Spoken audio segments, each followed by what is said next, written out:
Gratuitous shots of glorious Gulf Coast weather as many of you watching are bracing for a serious snow slam the next couple days. It's a digital reminder of what could have been all week long for the hundreds of thousands that typically descend into the chosen city on any given Super Bowl week. A beautiful marina scenic sets the tone as we welcome you to Super Bowl Today, presented by Uber Eats. Enjoyed our hour together yesterday, Mike Garafolo. And you know what? In the 23 hours since, I have been longing for a return to this very moment. So happy T-minus 78 hours or something like that. Yeah, I snuck in some sleep in those 23 hours. I'm sorry that you didn't. You were just sitting right by your camera and your laptop here. But here we are. You do look refreshed. I feel refreshed. You know, I took in some rays. I wanted to embrace the Tampa Gulf Coast atmosphere out here in Southern California. I'm not sure what the exterior looks like, but it looks great in the interior. And we start, Mike, with a big bit, not necessarily breaking news, but a story that you've been talking about for quite some time now, posted at NFL.com. And with Matthew Stafford off the market, we're now hearing teams are reaching out, per your report, to the Eagles about Carson Wentz. Are those exploratory? Do you think this could develop into something? Kind of give us the lowdown of what led to that article. Yeah, so what's happening is the Eagles have been telling teams in the same way that they told Carson Wentz and his representatives, per my previous reporting, that they would like to have Carson Wentz back for the 2021 season. But teams are saying, no, we know that Wentz has his concerns, and that's somewhat obvious to a lot of folks by the fact that he hadn't said anything since the end of the season, really since he's been was benched for Jalen Hurts. So they're trying to plow right through that and saying, well, maybe the Eagles are just bluffing and trying to get the value up for Wentz before they unload him. So those teams are calling. The Eagles are not hanging up the phone on them, which would be rather rude, and I don't think ever really happens. I don't think teams like, no, don't call about that guy. We're hanging up because we don't want anybody reporting that we aren't hanging up. But they're having the conversation. So, perhaps this gets to a point where Carson Wentz makes it clear to the team that he wants a fresh start, and the offer just gets good enough where the Eagles go, you know what? Let's give him the fresh start. Let's give us the fresh start with some draft pick compensation. So I would say a trade is possible here, although the Eagles' number one scenario here in terms of what they think about Carson Wentz, the player and the person, and also for salary cap implications, is to have him back. That's the cleanest thing, is to have him back next year and perhaps compete with Jalen Hurts for a starting job. But it's just not that simple. There are a lot of factors at play, and one of those factors, as Ian and I reported today, is that teams are calling and trying to get the Eagles to come off that stance. Now, I think one of the complicating things, and help me with this here, Mike, is perhaps what fan reaction is, what fan perception is in terms of fair value compensation as they look at what the Matthew Stafford trade fetched for the Lions. A lot of that's tied to the salary they had to take on for Jared Goff, I would assume. So does this mean that they're viewing Wentz in a trade as two firsts, as multiples, as a one? Do you kind of know what the compensation range is that they might be looking for in order to actually move off of him? I mean, I believe it starts with a first-round pick. Now, it gets a little hairy when you get into multiple picks. How many are we talking to? What about a 1 and a 3 or something like that? Because not all first-round picks are created equal. And in the case of the Rams, you'd have to think it's going to be a late first-round pick. Certainly that's what the Rams were thinking next year, that, hey, we're going right back to the playoffs. We're going to be even better with Matthew Stafford, so we're good giving up that late first-round pick. And the Eagles are going to be dealing with that kind of stuff. Now, one of the teams that needs a quarterback and has Frank Reich on its coaching staff right at the top of it is the Indianapolis Colts. And you've got to figure that as talented as they are, and if Wentz goes there and recaptures that magic with Reich, now you're talking about a late first-round pick. You're not talking about, let's say, the Jets pick sitting there at number 2, right? So now it starts to get a little bit different. So it's going to depend on who the team is, but I truly believe, no one's really specifically told me this, but I truly believe that given Howie Roseman's value on Carson Wentz and the team's value on him, that it would start with a first-round pick for a deal where they go, all right, you know what, let's just consider this because Carson clearly isn't happy, and at least we have Jalen Hurts, a guy we think we can start to build around. I know for me it's fun. I don't know for you as someone that is constantly in the world of breaking news and chasing it down if it's as fun. But the fact the NFL has now joined the NBA with an actual trade season has become awfully exciting these last couple years. I see that smirk. It is not as fun for Mike Garafolo because well, he's got I was to break the smirking news. Because I'm trying to hear you, and my wife was calling me, so I had to push her Oh, to hey, voicemail. happens. She's not going she- to be happy about that. I was going to say, don't clear the wife. Just go ahead and take the call. I'll carry it because I'm going to from trade season to Super Bowl season, I guess, is what the weather is. It's a fabulous day today in Tampa, but get a look at the 4-day forecast. There's a chance of thunderstorms come Sunday. Actually, it looks like it's going to be thunderstorms. It's just a question of what that window is and when they will roll in. Now, granted, a number of these games have been played in domes, but we have not seen rain in a Super Bowl since Super Bowl 41, and perhaps you can harken back to Miami, Bears, v. Colts, Peyton Manning, as the Colts knocked off the Bears in Miami. At times, it looked, and if you were there, you knew, it felt like there was a monsoon, not just thunderstorms and rain. If you were in the elements, it certainly did have an effect. Bears quarterback Rex Grossman, you may remember, a number of botched snaps and fumbled snaps from his center Olin Kreutz in that one that very well could have contributed to that victory for Peyton Manning and the Colts. So perhaps adversity awaits for one unlucky signal caller. So we go from trade season to a weather forecast to now, Mike, an on-the-field football forecast. And that brings us to the quarterbacks that will be playing in this one. Tom Brady, you see the first 10 quarters, that would be 2.5 games against Washington, against New Orleans, and then the first half against the Packers. Completion percentage there, yards per attempt, you see the 6 touchdowns to 0 interceptions and a rating north of 100 at 103.9. Then you see those last 2 quarters. Remember, he threw those 3 interceptions, only one of them converted into points by the Packers, but 1 touchdown to 3 picks and a passer rating that was over half that of the prior 2.5 games. So we asked the question, and that is, do you have any concerns knowing that maybe this is a shootout? Maybe Patrick Mahomes is making that Mahomes magic, that Tom Brady can keep up with what the Chiefs, Andy Reid, and Patrick Mahomes are going to be doing out there? No, I don't think so.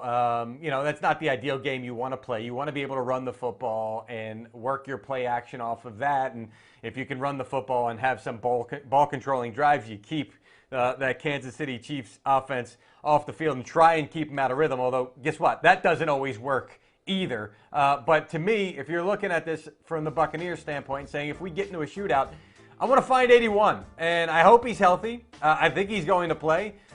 He's not going to be 100%, but he's the guy that can really bring that explosive quality in addition to Mike Evans, right? So this is the guy that if this is going to be a shootout and this is going to be the kind of game that they can keep pace with the Chiefs, if the Chiefs are clicking on offense, I just can't see any scenario other than Antonio Brown is one of the big contributors on the other end of those passes from Tom Brady.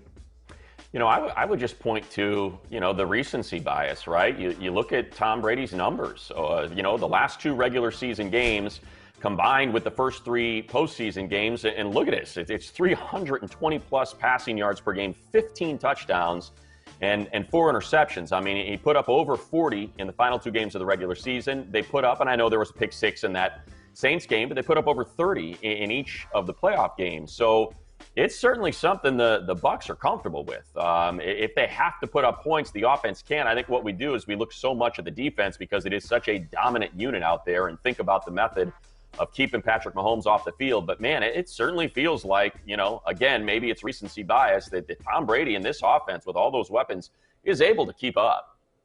Yeah, you can get there. There's no question about it, and that's the reason that he went down to Tampa as he looked and said, what's going to be around me? And when he made the decision, Gronk and AB weren't there, but he had plans certainly for both of them to be there. So he's got his full complement of weapons. I don't think ideally you want to play that kind of a game, but if you have to, you certainly have the tools to do it. Yeah, no doubt. Well, look, Brady knows all about winning Super Bowls, and a man who's got some hardware himself. The Saints won Super Bowl 44, and they were led by head coach Sean Payton, and he ended up catching up with the Good Morning Football crew. We're going to hear from him in a little bit. He's going to talk about the future prospects for Drew Brees and what he claims could have been a wrinkle in the 2017 draft had he had his way. We actually have quite a few conversations upcoming here on Super Bowl Live today. We'll hear from DK Metcalf. We'll hear from DeAndre Swift. We are going to dive into the running attack. Yesterday we got into the Tampa rushing attack, but how about Sean Payton? We'll get to that right now. Let's assume for a second, let's assume Drew Brees is walking away. He doesn't come back. What is the plan at quarterback going forward? And this is the game. You cannot use the words or the phrases take some time, assess, evaluate, or I don't know. Yeah, look, that's that's easy.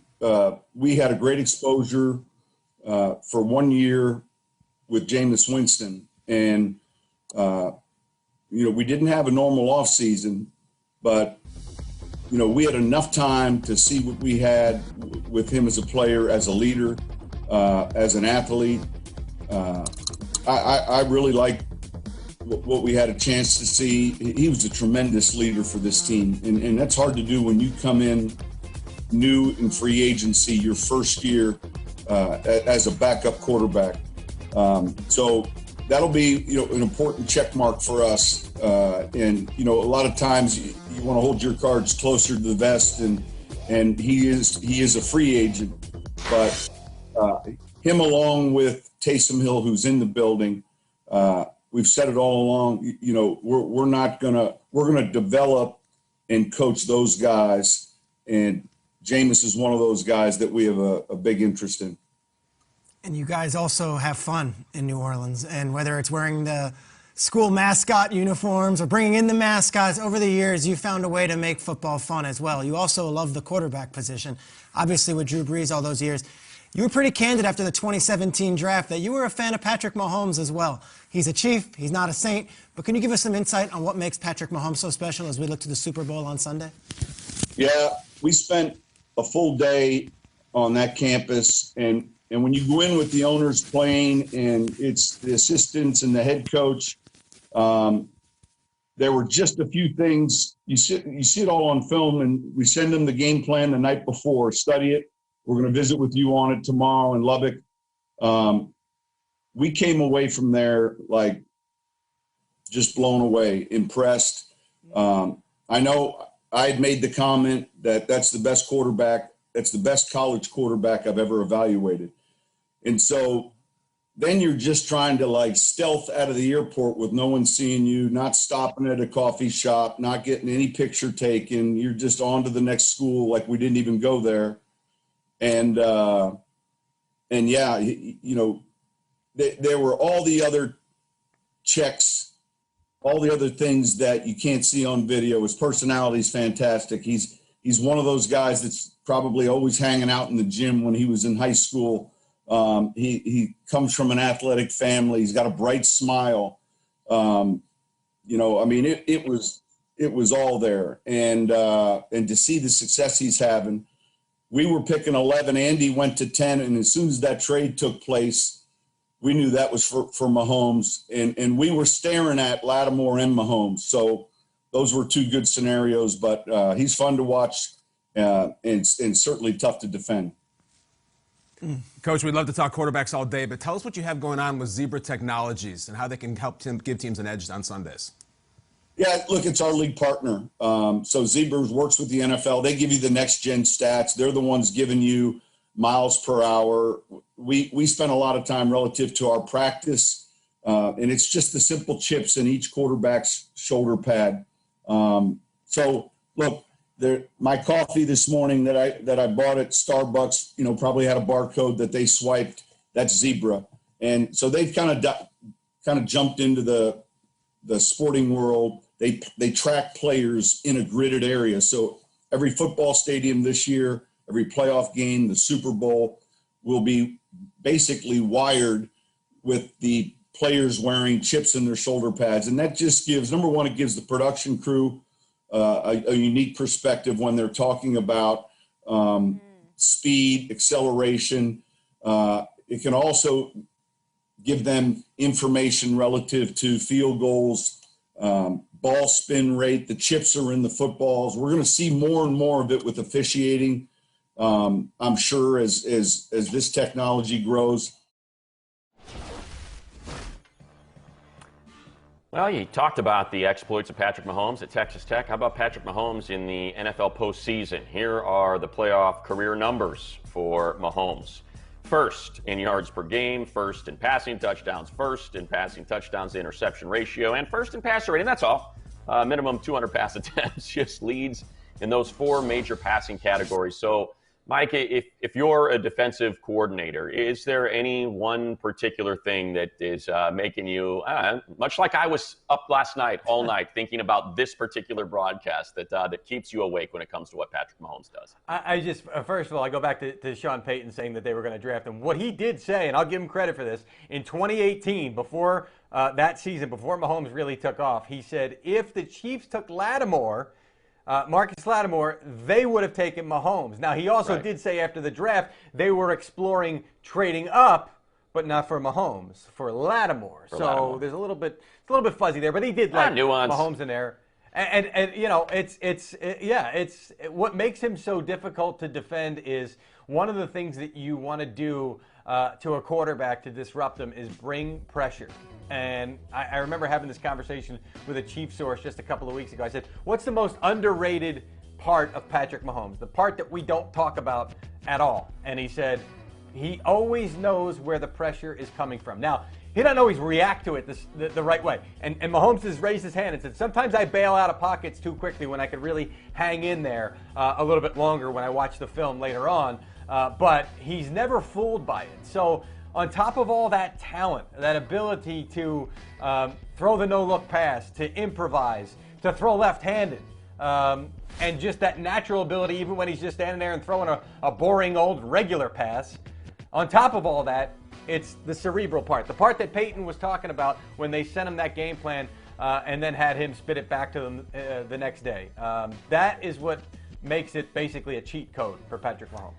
Yeah, I think we're watching it here in the highlights. And, you know, in working with the Chargers, I remember hearing Gus Bradley say it. He said, look, there's quarterbacks that can execute the plays you call, right? And that's credit to everybody involved. It's you know, all 11 players on offense, the people that design the play, the people that call the play in the moment. You know, when you start to get into exceptional play at that position, it's, okay, well, that play didn't work. And now what are you going to do? Because they got home in 4, or your protection broke down, or the play call simply just got snuffed out the second you snap.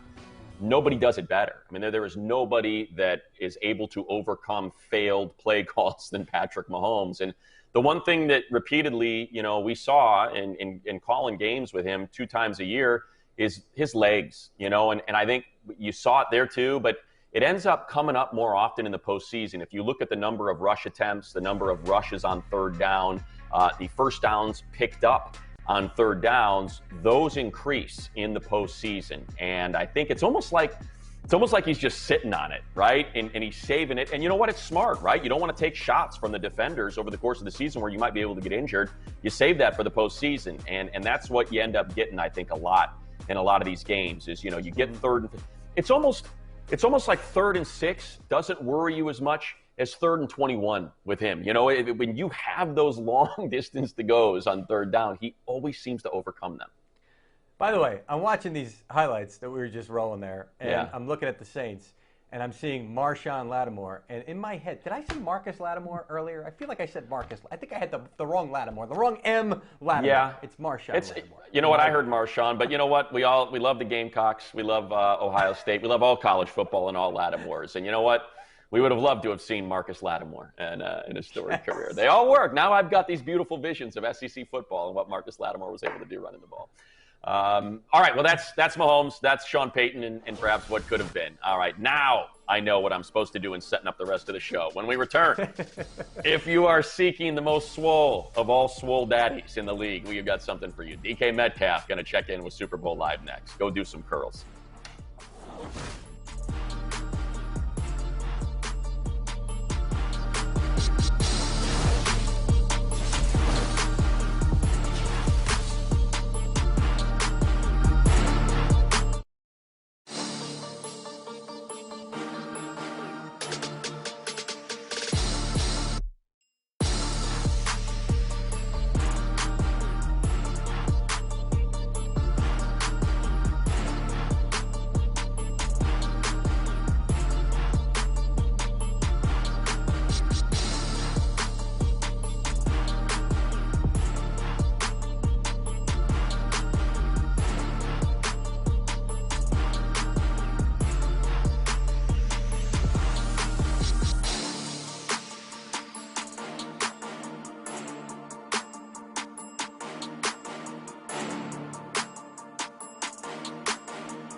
Back on Super Bowl today, presented by Uber Eats, DK Metcalf had a big breakout season in 2020. The second-year receiver topped 1,300 yards, added another 10 scores, and that got him a Pro Bowl nod. Earlier, DK swung by Super Bowl Live to weigh in on the pass catchers playing this Sunday and about muscly-armed wide receivers, of course.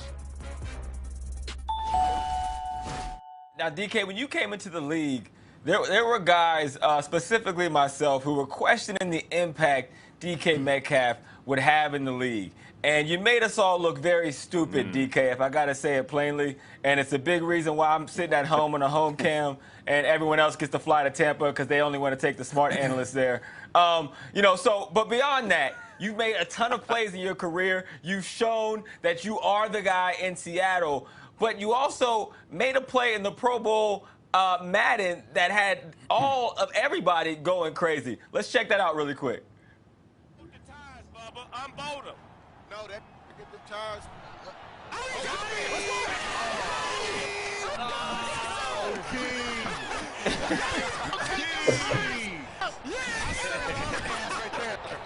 On the gas. Petro. You know what I'm talking about? It's crazy because it's actually lifelike. It's what happens. Have you gotten used to people playing you on Madden yet? Yeah, I get tagged in a lot of Twitter videos on about Madden, but no, it's still surreal to me. You know, you have been defined as the big play man and all that, and we show highlights all day long, 1,300 receiving yards. But the one play, I'm going to ask you if you ever get tired of answering the question about when you chased down Buda Baker, because that showed some great effort, some great just never quit, never say die, play to the whistle. And do you ever get tired of watching that play or talking about it, DK? Yes, sir. One, because I don't want that to be the highlight of my career. And number two, I just looked at it as that was something that I was supposed to do. It wasn't a miraculous play in my mind. It was just, I had to do what was best for the team and, at that moment. So I just didn't think much about it. That's great perspective on your part. I'd rather be on your side of that highlight than on Buda Baker's side, but that's another story. All right, so I'm going to put you on the spot, DK. We got the Super Bowl coming up, Chiefs, Tampa Bay. Which team has the better set of pass catchers? Coach, I don't know. I mean, I like both of them. Tyreek Hill, Travis Kelce, Antonio Brown, Chris Godwin, Mike Evans, Gronk. I mean, I would say Tampa because, they have more names, but Kansas City has some dogs over there. I like number 13, Pringle from Kansas City. He's a dog, and I like watching him play. So it's going to be a fun game to watch, in my opinion. You kind of exploded on the scene when you took your shirt off in college. Everybody's like, those abs are sick. Like, did he come out of the womb looking like that? Well, you actually posted a picture on social media where you were, well, let's put it this way, a chunky baby. So how long before you lost the belly as a kid? I don't know, man. My mom said I was a little kitchen baby, so I stayed in the kitchen, stayed around the food.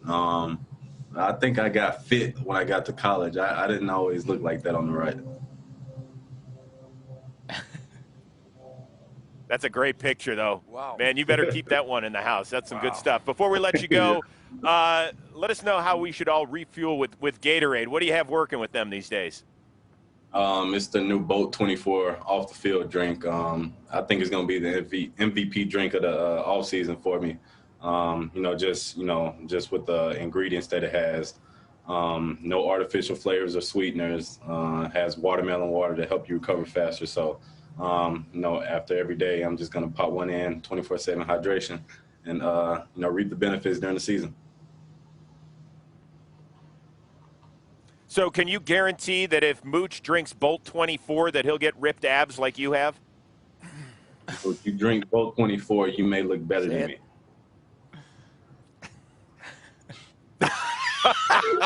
That's a salesman if I've ever heard one. All right, DK, let's go get some of that stuff. Thanks very much for the time. Enjoy the off season. Good job, man. Thank y'all. All right, Mike. So what do you say we stick with the wide receivers? Because Castro wants to remind you, and so do we, to be prepared. So we get prepared with Castrol Edge. Metcalf Was Seattle's number one, depending on the game. When he was stymied, it was up to Tyler Lockett. I guess sometimes vice versa, right? Well, Mike Evans, I think you would say, is the one for the Bucs. All important, especially in the red zone. Let's say that the Chiefs commit the resources to neutralize Mike Evans. Which pass catcher would you look to step up in his absence? Hang on, give me a couple seconds. I'm still trying to clear the thought of Mooch's abs out of my head here. What pass catcher? All right, if I got a big body guy that they're taking away and I need to have that kind of... it's Gronk! That's who it is. We need Gronk to step up. Yeah. The guy who made that catch in the Super Bowl a couple of years ago that, I don't want to say broke it open because it's not like it became a high-scoring game, but it was the big play that the Patriots needed on offense, and they kind of drew up in the dirt there. So I think we're looking at a Gronk that's been rejuvenated. He's not the volume guy that he used to be before, but the big catch guy in a big game guy, yeah, I think that's going to be Gronk. So if they take away Evans, I need to see 87 stepping up.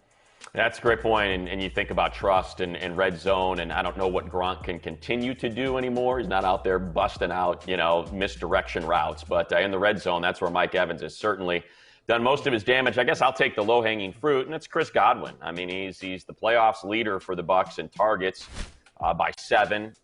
He's the leader in receptions by 4. He's the leader in yards by 50. I don't know how many different broadcasts we had to hear about Tom Brady singing the praises of his hands and how he had the best hands of any receiver he'd ever worked with. Of course, he promptly went out to drop 5 passes in the Washington game after that was shared with all of us. But 2 big ones against the Saints, too. Had the 1 drop against the Packers. But Brady keeps going to him, and he keeps going to him on critical downs. And I guess that's why I look to Godwin, right? Because it's the red zone target that Mike Evans has been. When you are inside the 10, and man, don't we know this, just ask Sean McDermott, and you're in the red zone, you better be scoring touchdowns. You better not be settling for field goals against the Chiefs. So to me, it's going to be whomever has to replace Mike Evans on 3rd down and come up in the red zone with those touchdown grabs versus settling for 3. Yes. Okay. I agree.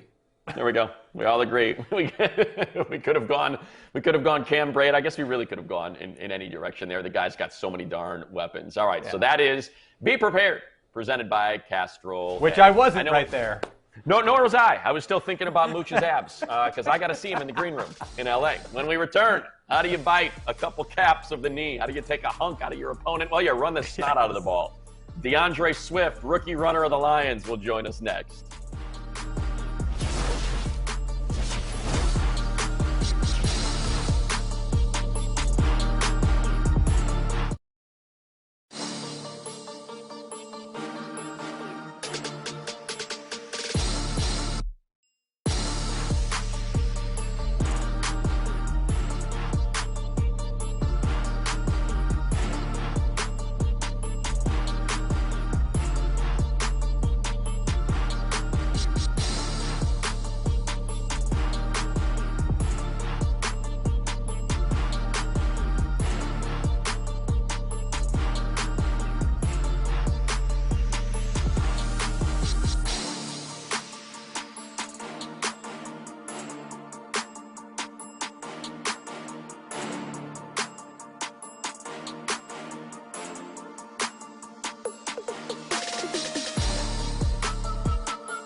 Back on Super Bowl today, presented by Uber Eats. Do you want to add excitement to this year's Super Bowl party? Well, play Pick'em Party, the NFL's new free-to-play game presented by Caesars Rewards. To win exclusive prizes, including the VIP package to next year's Super Bowl 56 in Los Angeles, visit NFL.com/pickparty. Again, that's NFL.com/pickparty to learn more. Well, a team that's not in the Super Bowl and, well, has never been in the Super Bowl. DeAndre Swift was a bright spot for Detroit in 2020. Swift's 10 touchdowns, the most by a Lions rookie since Barry Sanders in 1989. He's got a brand new coach and quarterback coming to town. Swift joined Super Bowl Live earlier to talk about all the changes going down in Detroit. DeAndre, welcome to the show. And, boy, within the last week, you lost your starting quarterback. Matthew Stafford was traded to the Rams. You pick up Jared Goff in the deal. Have you spoken to either of them? And if so, what did they say? I have not. I've not spoken to either of them. But I'm happy for Stafford, and I'm also excited for the new change. So you also have a new GM. You have a new coach, and Coach Campbell. And I don't know if you saw his press conference live, but he certainly fired up the troops. I want you to give a listen to this and then react to what he said. Okay. This team's going to be built on we're going to kick you in the teeth. All right. And when you punch us back, we're going to smile at you. And when you knock us down, we're going to get up. And on the way up, we're going to bite a kneecap off. All right. And we're going to stand up. And then it's going to take 2 more shots to knock us down. All right. And on the way up, we're going to take your other kneecap and we're going to get up. And then it's going to take 3 shots to get us down. And when we do, we're going to take another hunk out of you. Before long, we're going to be the last one standing. All right. That's going to be the mentality. I love it. I don't know about the kneecap part, but I love the passion and the energy. DeAndre, have you ever had a head coach say, on your way up, bite somebody else's kneecap? And if so, let me see your teeth. Are they sharp enough to do any damage? Never. No, that was my first time. DeAndre, how does that make you feel? Does it give you the sense that you're not going to be the passing team that you've been with Matthew Stafford over these years? And does it? And Anthony Lynn's coming in as the offensive coordinator. He was a running back in this league, like you know, for the Niners and Denver. And so maybe the sense that this is going to be, hey, we're going to run the ball first and have a physical kind of an offense. How does that make you feel if that's the case? I'm excited for all the new changes, new quarterback, new coach. Excited for Coach Campbell to come in there, but bring the energy and the passion like he's doing in them interviews. I'm just excited for the new change. Well, DeAndre, when we saw you at Georgia, they also got shots of your pops. I'm not going to put this lightly. He is a big man and a strong man. Did he used to get you up at like 6 in the morning and make you lift weights with him? Nah, he never did nothing like that. So I'm curious. Adrian Peterson is known for having that very famous hard hand grip when you meet him for the first time. Who's going to win an arm wrestling contest between Adrian Peterson and your pops? No, Adrian Peterson is true. Like, first time I met him, he shook your hand real hard. Yeah, it's true. So, but who are you taking between an arm wrestling contest between your dad and Adrian Peterson? I like your dad in that. Yeah, I'm going to go with my dad for sure. Got to. Very nice. All right, before we let you go, Mooch and I both love to eat. You got something going on with Panini. Tell us about it. Yeah, over here signing some Panini cards right now. Definitely building relationship with Panini. Just to have my own face on the trading card, especially coming where I come from, you'll never think I would be on the trading card. Just blessed to have that relationship with Panini. Awesome. Sounds good. Save us one after we're done with the show. DeAndre Swift, great rookie season up there in Detroit. We look forward to great things in year 2 up there in Motown. Thanks for the time. Appreciate it. Thank you. Thank you for having me. See, now that was a challenge. That was a challenge there. I feel like we're having a whole meal with Mooch here. You know what I'm saying? And right. It's like, exactly. You know, he's at war with, do I want the panini or do I want the abs? Go ahead. Sorry. Exactly. Do I want the abs or do I want the sandwich? Because you can't have both. You got to have one or the other. Let's work off DeAndre Swift there and talk about the running backs in this game. It's easy to talk about the passers, of course, Mike, but just if you had to pick one, which running back do you suspect comes out of Super Bowl 55 having the most impact? How about Leonard Fournette? And this is really an interesting story to me because, and Fournette alluded to this after the NFC Championship game. He said he spoke with his mother and recalled at some point in the middle of the season that he wasn't feeling great about his role with the team. And Ronald Jones was going off. I think it was a Carolina game. He had like 8 carries for 17 yards or something like that, and they rolled, and Jones had like 192 yards, had that long 98-yard run. Probably should have looked all this stuff up and would have not been guessing about That works. But I think I'm pretty close to all of them. Anyway, the old Leonard Fournette probably would have lost it there and not come back. That's what happened in Jacksonville.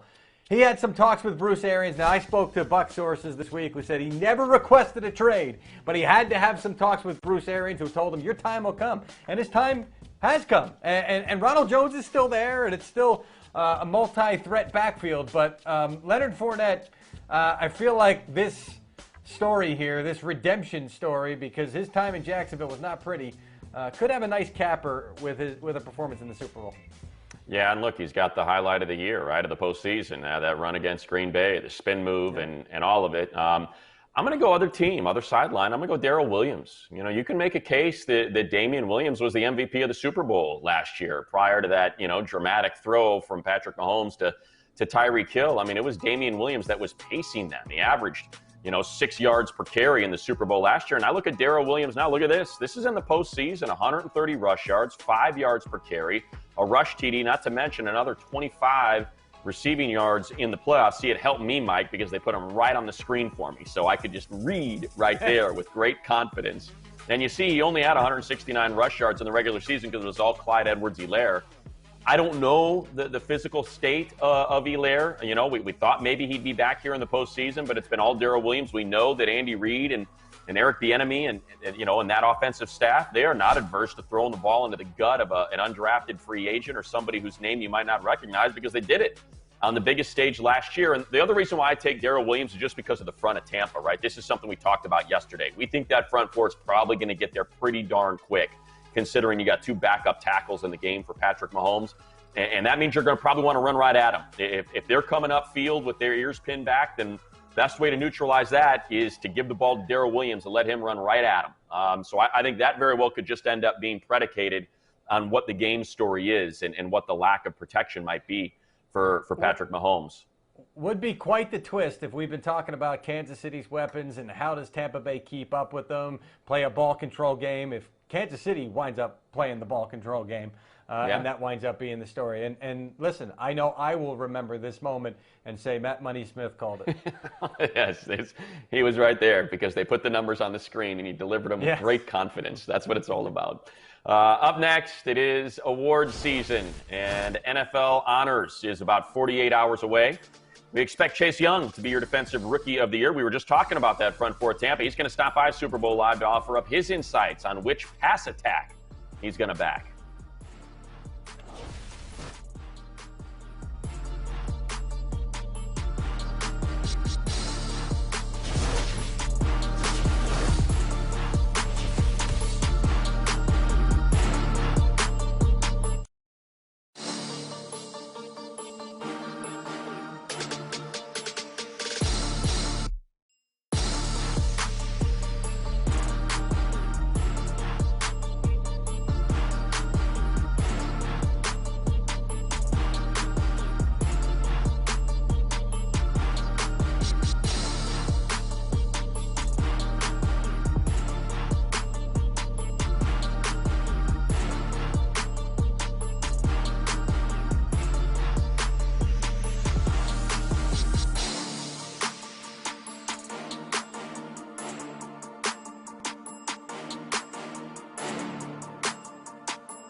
Super Bowl 55 here on Super Bowl Today, previewing contest coming up on Sunday. Something I learned today that I'll share with all of you, and you can take to your local. I don't know, are you working in an office?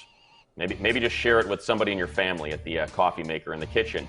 Tampa's nickname, the Big Guava, a play off the Big Apple in New York, and all of the New Yorkers that found their way down there to the Gulf Coast as a vacation spot, and of course a fruit that's a little bit more local to them.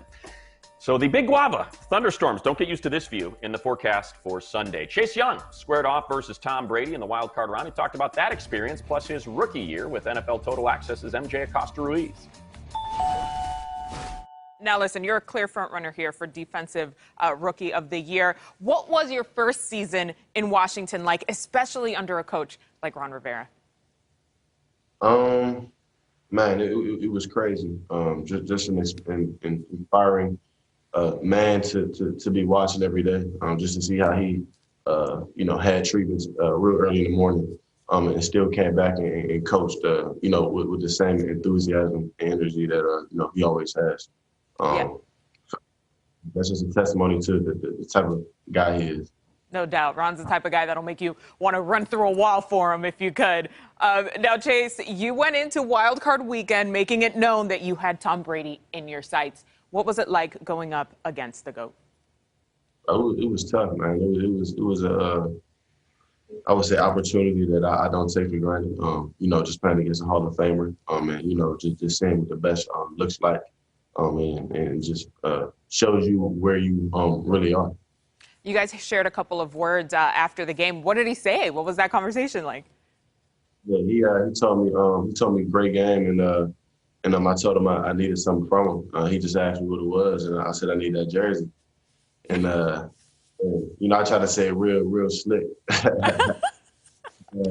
He sent it, and I sent him mine. So it's all love. All right, so we see the jersey there, and there's a Go Blue on there. What's the story behind that? Yeah, it's I never lost to that team, so that's all I can say. That's all I can really say to that. You just had to throw that out there, make sure it was known, just saying. Chase, what do you think of Brady's chances against Patrick Mahomes on Sunday? This is going to be a good game. Yeah, I mean, you're talking about in my opinion, two Hall of Fame quarterbacks. It's going to be real fun, just to see them go at it. I'm definitely, because, both of them real true good offenses and real true great defenses. So it's going to be real exciting to watch. Now, I know you're here on behalf of Old Spice, so why don't you tell everybody why they need to check out Old Spice Dynasty? Yeah, obviously, I feel like Old Spice, it gives me the confidence to smell ready for anything. And, lately, not lately, this year, the pandemic and everything going on, it's been a tough time for everybody. So, it's been real fun teaming up with Old Spice and getting their new dynasty live. So it definitely feels good. Before I let you go, Chase, I have to ask you, who do you think will win on Sunday, the Bucs or the Chiefs? If I had a clear choice, I would tell you. But honestly, I'm just excited to see, those two. I feel like in every, both offenses real good, both defenses real good. The back end on both teams are real good. Two real great defensive lines. So I'm really just genuinely excited to see him play.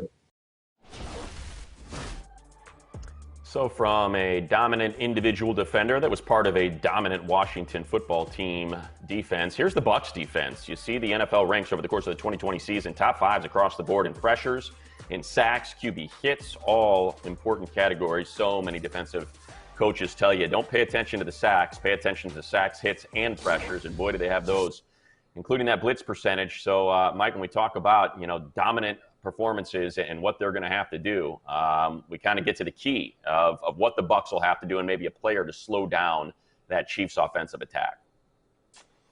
Give me the guy with the hot hand, Sean Murphy-Bunting, interception a game, and I know you're going to say he held on the one against Green Bay. Don't care, wasn't called.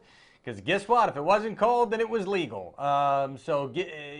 He knows, or he seems like he's trying to learn the tricks of the trade that the veterans can get away with from time to time. And he can give you coverage on the inside. He can give you coverage on the outside. And when you're playing Kansas City, you got to cover inside. You got to cover outside. So this is a guy that's really come along in a lot of ways, in a lot of facets of the game. You saw a tackle there. He's also created some pressures as well.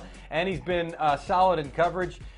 Let's hope, if you're Tampa Bay, that the bye week didn't throw off his rhythm and he stays in rhythm and he keeps playing some good defense for you. Yeah, and look, there was so much brought up about the back end of that defense, right? We feel good about the front seven. Is the back end going to be able to hold up against Aaron Rodgers, against Drew Brees? And boy, have they answered that call, specifically with Sean Murphy-Bunting there. I'm going to go with arguably, to me, this is the straw that stirs the drink on the Tampa defense. It's Levante David, and we know what they're going to try to do. Todd Bowles is going to try to get home with 4, and what that's going to lead to probably is Patrick Mahomes trying to dump off a lot of those passes to the running backs. Just talked about Darrell Williams, which means these athletic linebackers, led by Levante David. Look, this is the guy that set the tone, that kind of changed the league, right? A little bit undersized compared to what we were seeing at the linebacker position, but man, could he fly sideline to sideline, and it led to every other team trying to find their Levante David. So if that front four is creating pressure, Levante is going to be the guy that's looking for the release valve or the hot read, and he's got the speed to chase down Patrick Mahomes as well when he's trying to extend plays. Devin White, now that he's healthy, that's the pair. To me, that is the key to this defense. Those two, I think the front four is going to get there. Can the linebackers keep the backs in check on those screen passes, and can they keep the middle of the field on those hot reads and those quick screens to Tyreek Hill on those over routes in check? And if they can do that, man, I think it's going to be a long day. I really do for the Chiefs if that defense is able to kind of operate exactly how they want. And that brings us to Epic Comebacks, presented by Hyper Ice. We go to Super Bowls past. How about Super Bowl 52? Today, the 3rd anniversary of one of the greatest comeback stories of all time. Nick Foles, cast aside as just a backup. He filled in for an injured Carson Wentz, who was having himself an MVP caliber season. Faced off versus Tom Brady in Super Bowl 52. Less than a minute to go in the first half on a 4th and goal. Eagles ran the Philly special per Foles' request. He caught a TD to put the Eagles up 22-12 at the half. Later, they were behind, down 33-32 to the almighty Patriots. Foles found Zach Ertz for the go-ahead 11-yard touchdown. Eagles would go on to defeat the Patriots and win their first ever Super Bowl 41-33. Foles would be named Super Bowl MVP, and I don't know if he drinks or not, but I would assume if he does not have to buy one ever in the city of Philadelphia anytime. I don't know. Maybe he does. I feel bad saying now if he wants to buy. Well, you know what? It could be a nice ginger ale or something if that's what he's into. And that brings us to Clutch on Sunday. Maya, look, it's where you're at. I mean, does Nick Foles have to buy himself a drink ever in the city of Philadelphia again? No, and it doesn't matter. Yeah. It could be a spirit, or it can be right. What do they call it? Not non-alcoholic. There's a soft drink. Soft drink. There you go. Exactly. A soda, a pop, Coke, depending on where you're at in the country. All right, let's go. Quarterback you would rather have with the game on the line. I'm sure a lot of people would have taken Nick Foles over Tom Brady in Super Bowl 53. Brady or Patrick Mahomes? Give me Brady, and this is not a slight to Mahomes. I mean, you're making me pick here. Give me Brady, and I'll go Super Bowl history for him. Even in the games that he lost, I mean, you go back to Super Bowl 42, he led the go-ahead drive before the Giants then went down and scored, and then actually threw a pretty good ball to Randy Moss, almost led a comeback on that one. Then in Super Bowl 46 against the Giants, there was a Hail Mary that almost completed, and then against the Eagles, well, listen, he got the little strip sack from Brandon Graham. I cannot find fault with Tom Brady for how he played that day. So give me the guy that led the comeback against the Falcons. Boom, there's the B-roll right there. I'll take Tom Brady. Well, that means I'm going to take Patrick Mahomes. Not for the sake of conversation or the sake of the segment, but certainly he does not have the longevity. He does not have the 9 Super Bowl appearances. But just over the course of his career, you see plays like this, right? The play looks dead. The guy's able to flip it to his left hand and complete a pass for a first down. Play looks dead, and he's able to whip the ball across his body, find receivers in the end zone. And he did it in the Super Bowl, right? He did it down multiple touchdowns in the Super Bowl in the fourth quarter with that giant play to Patrick Mahomes on a 3rd and forever. We've just seen it repeatedly with Patrick Mahomes. He doesn't lose. 7th career fourth quarter comebacks, You see Super Bowl 54, the only playoff comeback, but I would argue, what about the playoffs? The playoff games leading to that game? The man was down 24-0 in a playoff game and had a 28-24 lead by the end of the first half. Down 10 to the Titans and ended up coming back in that one. So comebacks adversity just doesn't affect them. That does not affect them whatsoever. Look, I made you pick. I don't think you can't go wrong with this one. I don't think it's why we're so excited about Super Bowl 55. And that was Epic Comebacks presented by Hyper Ice. We still have one more to go. We'll give you a little bit more eye candy here. Gulf Coast, glorious Gulf of Mexico waters there. Sure, a handful of folks on that boat having themselves a good time listening to some yacht rock. I'm assuming it's cold where you're watching. The sun, though, is shining in Tampa, and the dudes are out there yachting. We got one more segment you won't want to miss next.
Well, how about tonight? I'll be eating, presented by Uber Eats, and a big thank you to our friends over at Uber Eats for sponsoring Super Bowl today.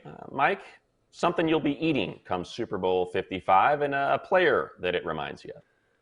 Yeah, I'm going to go with a bean dip here. Okay. And our producers during the call said they're curious where I'm going to go with this one. I'm going to compare it to Ronald Jones. I know you're curious as well, Money. Okay. And he's got 31 forced missed tackles on the year, according to Pro Football Focus. He's really become a powerful runner. I hope we're going to show ourselves. There it is, some missed tackles here created by Ronald Jones, who does a good job of running with a low center of gravity and making you miss and then, knocking you over. So like the bean dip, if you're not disciplined, he'll run right through you. Now, see, you should have gone second. That's what should have happened. You should have gone after me, because now I cannot measure up to that. Once again, I am overshadowed by the wit and the ability to tie something in with PFF stats and just a little zing on the way out. But I will try. I will go much more obvious. We got a lot of LSU Tigers, G-E-A-U-X Tigers in this one. Oh, that Tiger. 7 of them, as a matter of fact, combined between the two teams. So I'm going to go with some delicious, invented in Louisiana by the fine Spitanovich brothers, Metairie, New Orleans, charbroiled oysters, what I believe to be the best way to eat an oyster. And you mentioned Leonard Fournette, LSU Tiger. You got Devin White, LSU Tiger. Tyron Matthew, LSU Tiger. And I believe you have to say it in a horrible imitation of a New Orleans style accent. You can't call it New Orleans. You have to call it New Orleans when you say that. But we got a whole lot. Devin White, there he is. A lot of LSU Tigers in this one, so I'm going to make sure I get myself some charbroiled oysters. You can shuck them. You can eat them raw, however you prefer it. That happens to be my preferred method. I think there's about 4 sticks of butter, I'm not exaggerating, in the recipe, and about half a block of Parmesan that is melted on top. So that is why they are so delicious. One last bit of advice on the bean dip. What I have to be disciplined, so what? If you're not disciplined, run right through you, just like Ronald Jones. There you go. Take that with you, kids. Take that with you for 23 hours, because we're back tomorrow at the exact same time. 1 Eastern on NFL.com and YouTube. You'll hear from Joe Montana. You'll hear from Russell Wilson, speaking of cooking. And Stephon Diggs, they're going to be stopping by. Big thank you for watching Super Bowl Live. A big thank you to Uber Eats for sponsoring. And same spot, same time. Tell your friends, tell your enemies. We'll welcome them all tomorrow.